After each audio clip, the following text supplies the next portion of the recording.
code of conduct.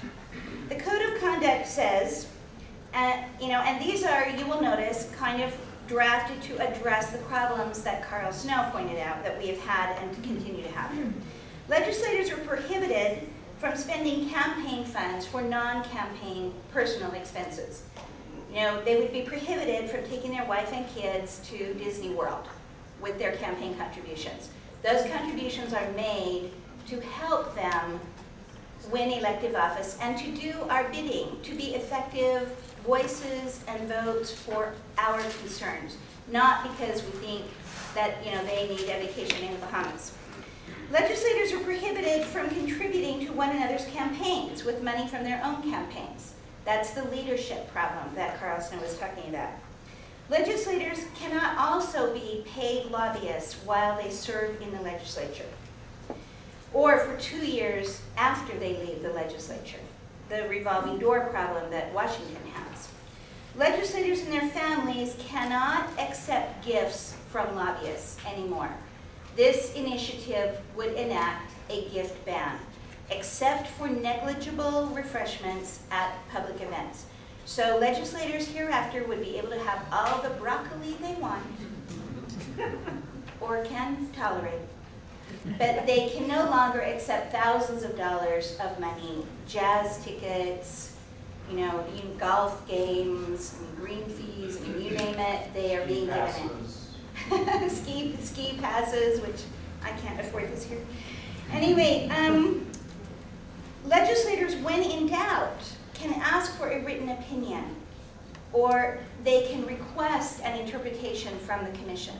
They can say, here's what I'm thinking of doing, is this ethical? And they can be protected by getting a written opinion from the commission saying either yes or no. This is a practice that is done all the time in Congress and in the federal agencies. These letters are often called safe harbors because you can get your opinion saying yes, you can do that, and you can hold it up, like, I was going to say broccoli to a vampire, but what is it? It's not broccoli, it's garlic to a vampire. Okay, legislators are prohibited from making threats or trying to intimidate members of the courts, which we have some legislators doing, or improperly interfering with the courts, or members of the state government.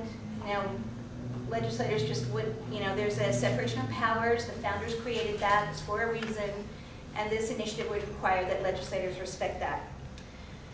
Legislators are also prohibited from making donations to their, they're prohibited from accepting donations from corporations, unions, nonprofits, partnerships.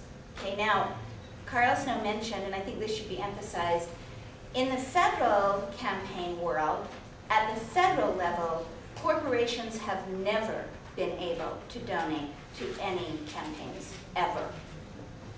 But in Utah, corporations have and do contribute enormous amounts of money to individual campaigns, as you saw. The contributions to a legislator's campaign funds are limited.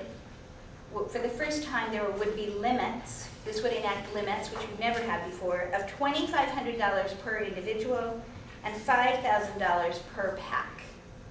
Okay, so the limits, that's what they would be, $2,500 per individual donation, $5,000 per PAC. But for the first time, we would actually have limits.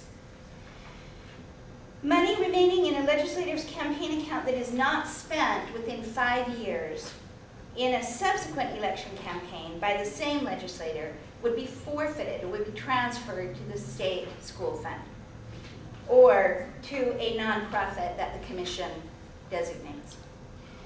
Oh, I'm sorry, that the legislator may choose. Okay, so if the legislator gets a bunch of money and then decides to retire, he has all this money sitting around. If he doesn't run again, or she doesn't run again within 5 years, then the money would basically either go to the state school fund or it would go to a nonprofit that the legislator could choose and the commission could approve. So once again, the legislators must file forms annually which disclose their financial and business interests that could create potential conflicts of interest. So we would have transparency. Now, this is a part-time legislature, we understand that. And we want our legislators to disclose conflicts of interest, where they're making a lot of money and from whom, and what their other interests are. The disclosures would be available to the public, and as under current law, the legislators would file reports with the Lieutenant Governor of all the financial contributions that they have received.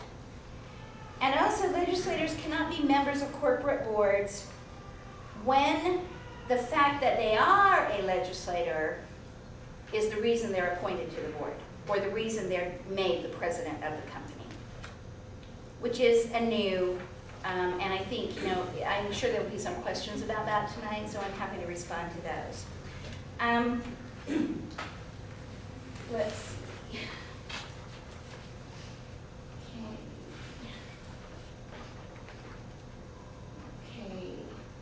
Whoa, I probably should have been pushing these buttons all along. Okay, here you go. I think we went over that. The executive director investigates complaints, recommends action to the legislature. Okay, the legislature then responds, takes a vote. The vote is public. Okay, and mandatory ethics training, we got that.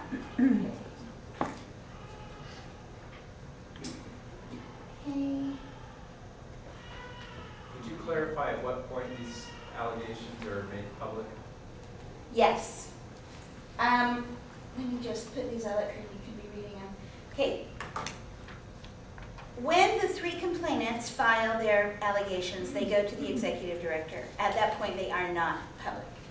The executive director then vets them, and he or she is able to do discovery, find out, is this completely frivolous? Does this have any foundation in law or fact? Is any of this true? And after a period of investigation, which is all quiet, not public, then if there is any basis in it, the allegations will go to the full commission. And at that point, the allegations will be public, and the commission is able to hold a hearing. Now, unlike the current ethics committee in the House and Senate, this new independent commission will have the ability to subpoena documents, to compel witnesses to attend and to testify. There will be cross-examination. The legislator who is accused will have full rights to defend himself. Remember, he has an attorney that is paid for by all of us, which is not true currently. And then there'll be a complete hearing. Okay, pro and con, cross-examination, documentation, and the hearing will be public. The commission will go into deliberations. Those deliberations among the 5 commission members will not be public. And then when the commission comes out with its findings and its recommendations, its findings of fact and its recommendations, those will be public, and they will be sent to the legislature. Then the legislature, as peers of the legislator who has been accused, will deal with those recommendations. And they themselves are free then to do as they wish. They're able to hold their own hearings. They may have their own ethics committee do something. They may decide to debate it on the floor. They may decide not to debate it on the floor. They may reject it. They may adopt it. They may modify it. Those deliberations will be public, and the vote will be public. It will be a recorded vote so that people can't just hide back going, it'll have to be written down, and it will be posted on the legislative website. So the legislature's deliberations and the commission's deliberations and hearing will all be public. But while the complaint is being vetted to see if there's any credibility to it, is it just somebody being mean? Is there a foundation in fact here? Did something really happen? It will not be public.